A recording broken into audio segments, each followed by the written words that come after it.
हरे कृष्णा।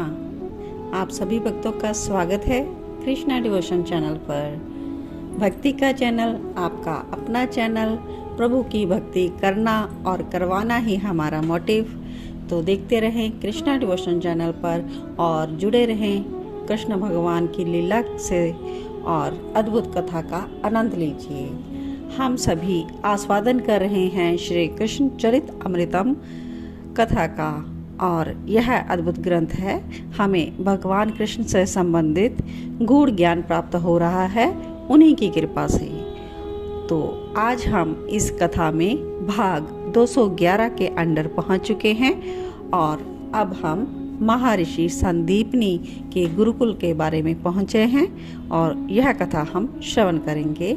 पिछले एपिसोड में हमने श्रवण कर लिया था कि मित्र सुदामा बन चुके हैं कृष्ण के और यह उनका फर्स्ट टाइम मिलन हुआ है और अब वो दोनों संदीपनी ऋषि के गुरुकुल की ओर चल पड़े हैं। तो आइए आज की कथा का आनंद लेते हैं। जब श्री कृष्ण सुदामा के साथ और बलराम के साथ गुरुकुल में पधारे तो उन्होंने देखा मस्तक पर त्रिपुंड धारण किए हुए, कंठ में रुद्राक्ष की माला, दिव्य देह, उन्नत भाल, विशाल भुजाएं, श्वेत पके बाल महर्षि संदीपनी विराजे हैं। संध्या बीत रही है पर संविदा लेकर सुदामा अभी तक नहीं आया, किंतु ऋषि जी ध्यान में बैठे हैं, शांत गंभीर। सुदामा को विलंब हो गया, इस बात से इन्हें आज कोई फर्क नहीं पड़ रहा। इनकी दाहिनी भुजाएं फड़क रही हैं, सामने मृग के शावक खेल रहे हैं, पर आज ये भी चंचल हो उठे हैं, इसलिए ऋषि के पास में जाकर ही अपने सींग से उनके शरीर में खुजा रहे हैं। कुछ पक्षी चहक उठे हैं, गौएं अभी अभी चरकर आए हैं और बड़े आनंद से रंभा रही हैं। मन अनायास ही महर्षि का आनंदित हो रहा है आज। सुदामा ने आकर प्रणाम किया गुरु चरणों में। महर्षि संदीपनी ने अपने नेत्रों को खोला। सुदामा प्रणाम कर रहा था, पर जब दृष्टि ऊपर उठाई, अहो, मंडित केश, गोखुर के समान मोटी चोटी, श्याम वर्ण यज्ञोपवीत, कंधे में धोती, उन कमल अरुण चरणों में खड़ाऊ। उठकर खड़े हो गए एकाएक महर्षि और खड़े खड़े श्री कृष्ण को देखते रहे। आगे बढ़े श्री कृष्ण बलराम दोनों ने जैसे ही चरण वंदन करना चाहा, महर्षि ने उठा लिया और अपने हृदय से लगा लिया। नेत्रों से अश्रु बह चले थे संदीपनी के। मुझे ऐसा गौरव प्राप्त होगा, मैंने कभी सोचा नहीं था। फिर महर्षि संदीपनी अपने गुरुदेव का स्मरण करते हैं। हम वृष्णि वंशीय वसुदेव के पुत्र हैं, आपको प्रणाम करते हैं। श्री कृष्ण बलराम ने अपना परिचय दिया। मेरी बहन ने मुझे बताया था, मेरे पास सूचना आ गई थी। हे कृष्ण, तुम मेरे पास आने वाले हो। महर्षि अपलक श्री कृष्ण को निहार रहे थे। गुरुदेव, आपकी बहन? श्री कृष्ण ने सहज ही पूछा। तुम नंदनंदन हो ना? मेरी बहन पौर्णमासी, मेरा भांजा है आपका सखा मनसुख। ये सुनते ही भाव में भर गए, सजल नयन हो गए। श्री कृष्ण के ओहो, तो भगवती पौर्णमासी आपकी बहन है? मनसुख श्री कृष्ण इसके बाद कुछ ना बोल सका और जब कुछ संभले तब बोले, हे गुरुदेव, हमें अपना शिष्य स्वीकार कीजिए और हमें विद्या का दान दीजिए। श्री कृष्ण के साथ बलराम जी ने भी प्रार्थना की। विद्या की देवी सरस्वती स्वयं हाथ जोड़े खड़ी है। समस्त विद्याएं आपको पाकर धन्य हो जाएंगी। पर गुरुदेव, मुहूर्त कब का है? विद्या का शुभ आरंभ कब करना है? सुदामा ने यह प्रश्न पूछा। हे कृष्णा, तुम्हारे लिए सब मुहूर्त ही हैं। कल से ही प्रारंभ कर देता हूँ मैं विद्या अध्ययन। उसी समय महर्षि संदीपनी की पत्नी वहां आ गई। प्राचीन ऋषि परंपरा में विवाह करके पत्नी रखने का नियम था। ये नियम अच्छा था, वर्तमान काल के अनुकूल भी होता। तो महर्षि अपनी पत्नी से कहते हैं, देखो देवी, ये हैं कृष्ण और ये हैं बलराम। माता कहकर दोनों चरणों में झुके ही थे कि संदीपनी की पत्नी वात्सल्य से भर गई। उनके नेत्रों से अश्रों की धारा बह चली। हृदय से लगाकर श्री कृष्ण बलराम को वो अत्यंत भाव से रोए जा रही थी।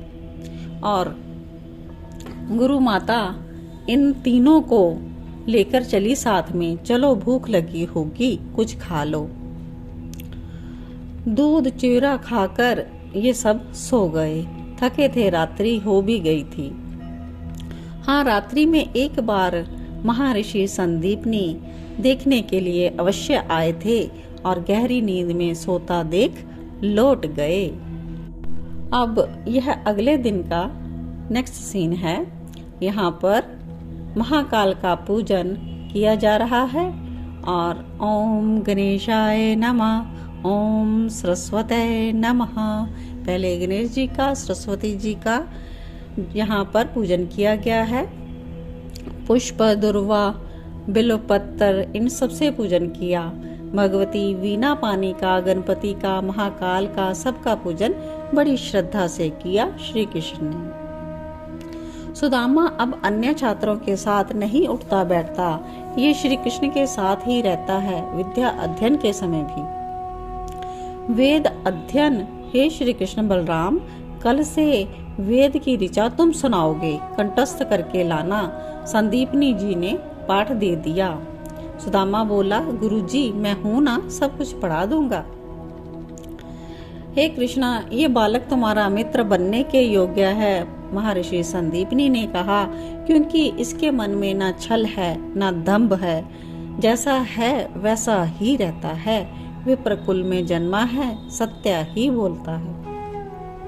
सुदामा की ओर देखकर श्री कृष्ण मुस्कुरा रहे थे, पर सुदामा कहता जा रहा था, गुरुजी तो कुछ भी कह देते हैं, सुनो मैं तुम्हें सिखा दूंगा, तुम चिंता मत करो। हंसते हुए श्री कृष्ण सुदामा को कहा, तुम्हारे जैसे मित्र होते हुए मुझे क्यों चिंता होगी। और गुरुजी को प्रणाम करके ये तीनों अब उठ गए। अन्य छात्र आ गए थे पढ़ने के लिए। और अब सुदामा ने कृष्ण से कहा, चलो रट लेते हैं वेद के ये मंत्र, तुम्हें जो गुरुजी को सुनाना है, पता है ना तुम्हें। पर श्री कृष्ण ने कोई उत्तर नहीं दिया। हंसते हुए बोले, अब किसकी पढ़ाई होगी, अब कुछ देर में शस्त्र विद्या। सुदामा बोला, पर मेरी रुचि नहीं है, इसलिए मैं जाता ही नहीं इस शस्त्र विद्या को पढ़ने के लिए। सुदामा बोलता है, पर तुम तो जाओ ना, तुम तो क्षत्रिय हो। हाँ, श्री कृष्ण ने कहा, फिर तो तुम जाओ, पर तुम्हें भी सीखनी चाहिए ये विद्या। श्री कृष्ण बोले, क्यों, मुझे क्यों, तुम क्षत्रिय किस दिन काम आओगे, क्या हमारी रक्षा नहीं करोगे।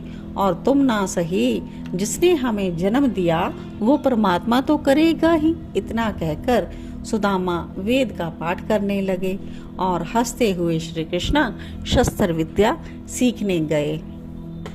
महर्षि धनुष, तलवार, भाले, गदे सब शस्त्रों की विद्या सिखा रहे हैं। धनुष चलाया महर्षि ने।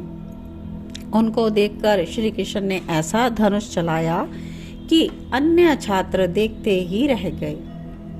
बलराम जी ने गदा अच्छी सीख ली। शेष रूप को सीखने की आवश्यकता ही क्या है, पर अवतार काल की मर्यादा तो है ही। अब नेक्स्ट शिक्षा है उपनिषद की। सुदामा इसमें भाग लेता है और सबसे अच्छा विद्यार्थी है। बात बात में श्री कृष्ण से कहता है, मुझसे पूछ लेना जो समझ में ना आए, क्योंकि ये वेदांत है, सबकी समझ में कहाँ आता है। श्री कृष्ण उसकी बात पर हंसते हैं और हाँ कह देते हैं। और उसके बाद अब समय है राजनीति। क्षत्रिय के बालक ही इसमें भाग लेते हैं। राजनीति में साम, दाम, दंड भेद कैसे और कहाँ प्रयोग करने हैं, विस्तृत अध्ययन कराते हैं महर्षि। विभिन्न उपवेदों की शिक्षा, तो सारा दिन यहाँ पर शिक्षा का अध्ययन करवाया जाता है। और अब पता है, अब शाम होने वाली है, अब गंधर्व वेद यानी संगीत सुदामा सब बताता है श्री कृष्ण को। और महर्षि संदीपनी कहते हैं, बालकों अपने अपने प्रिय वाद्य उठाओ। सबने उठा लिए, पर श्री कृष्ण ने कोई वाद्य नहीं उठाया। सुदामा ने उठा लिया है मृदंग, ये इसे प्रिय है, ताल में पारंगत है सुदामा। कृष्ण को कहता है, तुम्हें संगीत प्रिय नहीं है क्या? कन्हैया पीछे से दौड़ते हुए आए, बलराम जी ये वाद्य इसको प्रिय है। बलराम जी ने कहा। वो कन्हैया पीछे से पुकार रहे हैं और अपने कन्हैया के लिए एक वाद्य यंत्र लेकर आए हैं। तो सुदामा देखकर बोला, बांसुरी। बांसुरी को देखते ही नेत्रों में जल भर आया श्री कृष्ण के, और जल नैनों में इसलिए भी आ गया था क्योंकि बहुत दिन के बाद बलराम ने कन्हैया कहा था। बजाओ हे कृष्ण बजाओ, ऋषि संदीपनी ने कहा। श्री कृष्ण ने बांसुरी ली, रुके थोड़ा। सुदामा बोला, डरो मत, बजाओ, जो नहीं आएगा मैं बता दूंगा। अन्य छात्र देख रहे हैं ये सुंदर बालक कौन है और बांसुरी इसके हाथ में क्या अद्भुत लग रही है। सब देखे थोड़ा झुके हुए कृष्ण तो प्रणाम किया। सरस्वती देवी को प्रणाम स्वीकार है, अब बजाओ। पीछे से सुदामा बोलता जा रहा है। महर्षि ने ऊपर देखा, हंस वाहनी तो स्वयं इनको प्रणाम कर रही थी। फिर ये प्रणाम किसे कर रहे थे? अब प्रश्न पूछा है विदुर जी ने। उद्धव बोले, तात ये प्रणाम कर रहे थे अपनी आह्लादनी शक्ति श्री राधा रानी को। कुछ देर मौन हो गए उद्धव, फिर प्रसंग आगे बढ़ाया। बांसुरी बजाई श्री कृष्ण ने, गुरुकुल झूम उठा। महर्षि की समाधि लग गई। सुदामा नाच रहा है, अन्य छात्र आनंदित हो उठे। श्री कृष्ण ने अब बंद कर दिया बजाना और प्रणाम करके गुरुजी को अपने स्थान में चले गए। और श्री कृष्ण ने अपनी कुटिया के अंदर से सुना कि बाहर सुदामा बलराम जी से पूछ रहे हैं कि कितनी मधुर बांसुरी बजाई ना कृष्ण ने। बलराम जी ने कहा, सुदामा यहाँ तो कुछ भी नहीं बजाई, बजाता था ये वृंदावन में बांसुरी। ये सब बातें कृष्ण अंदर से ही सुन रहे हैं और वृंदावन को याद कर रहे हैं श्री कृष्ण। तो आज के लिए इतना ही।